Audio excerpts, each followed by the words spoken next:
अभी खबर आई है कि पिछले 2-3 दिन में रशिया से एक जहाज चला गैस लेके हमारे देश की ओर। हमारे देश को गैस सप्लाई करने के लिए रशिया से एक जहाज चला।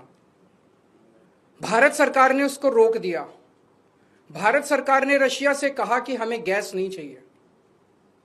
हमारे देश के प्रधानमंत्री हमें कह रहे हैं कि स्कूटर इस्तेमाल मत करो, मोटरसाइकिल इस्तेमाल मत करो, कार इस्तेमाल मत करो, public transport, work from home कर लो, तेल बचाओ।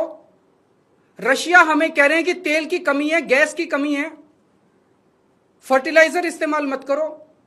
रशिया हमें तेल दे रहा है, हमें गैस दे रहा है, कह रहे हैं हम तेरे से नहीं खरीदेंगे। क्यों नहीं खरीदेंगे? ट्रंप ने मना किया है। तो मोदी जी ट्रंप के सामने क्यों झुके हुए हैं? 140 करोड़ लोगों का हित जरूरी है कि ट्रंप जरूरी है? मोदी जी की क्या मजबूरी है कि ट्रंप के सामने झुके हुए हैं? मोदी जी ट्रंप की बात क्यों मान रहे हैं? पूरी दुनिया का कोई नेता, कोई देश ट्रंप की बात नहीं मान रहा, मोदी जी ट्रंप की बात क्यों मान रहे हैं? चारों तरफ अफवाह फैली हुई है कि एप्स्टीन फाइल्स के अंदर मोदी जी का नाम आया, इसलिए मोदी जी डरे हुए हैं। चारों तरफ अफवाह फैली हुई कि अडानी को बचाना है, इसलिए मोदी जी डरे हुए हैं।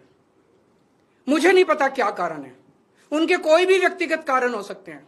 मेरा कोई इंटरेस्ट नहीं है मोदी जी का एप्स्टीन फाइल में नाम है कि वो अडानी को बचाने की कोशिश कर रहे हैं कि कोई और कारण है। मेरा उनके व्यक्तिगत जीवन में कोई इंटरेस्ट नहीं है।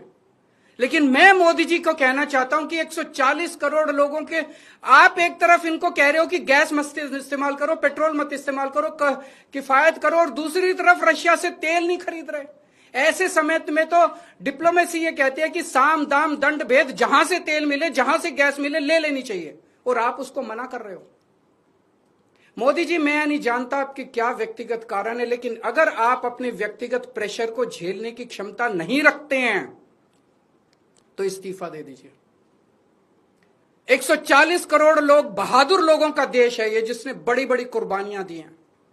हमारे देश में ऐसे बहुत लोग हैं जो ट्रंप को उसकी जुबान के अंदर उसमें जवाब देंगे, ट्रंप के सामने खड़े होकर उसकी आंखों से आंखें मिला के ट्रंप को जवाब देने की हिम्मत रखते हैं हमारे देश में। ऐसे व्यक्ति को प्रधानमंत्री बनाएंगे हम, जो ट्रंप को उसकी भाषा में जवाब दे। हमारा देश महान देश है, 140 करोड़ लोगों का देश है। ट्रंप को हमारी जरूरत है, अमेरिका को हमारी जरूरत है। दुनिया में सबसे बड़ा मार्केट हमारे देश के अंदर है, उनको अपना माल बेचने के लिए हमारी जरूरत है। अरे अमेरिका की 10 कंपनियों को लात मार के बाहर निकालो, देखो ट्रंप की अकल ठिकाने ना आ जाए तो। लेकिन ट्रंप के सामने गिड़गिड़ाने, हम ट्रंप से, रशिया से तेल क्यों नहीं खरीद रहे? आज मोदी जी 140 करोड़ लोग आपसे फरियाद करते हैं, अभी तुरंत इसी वक्त रशिया से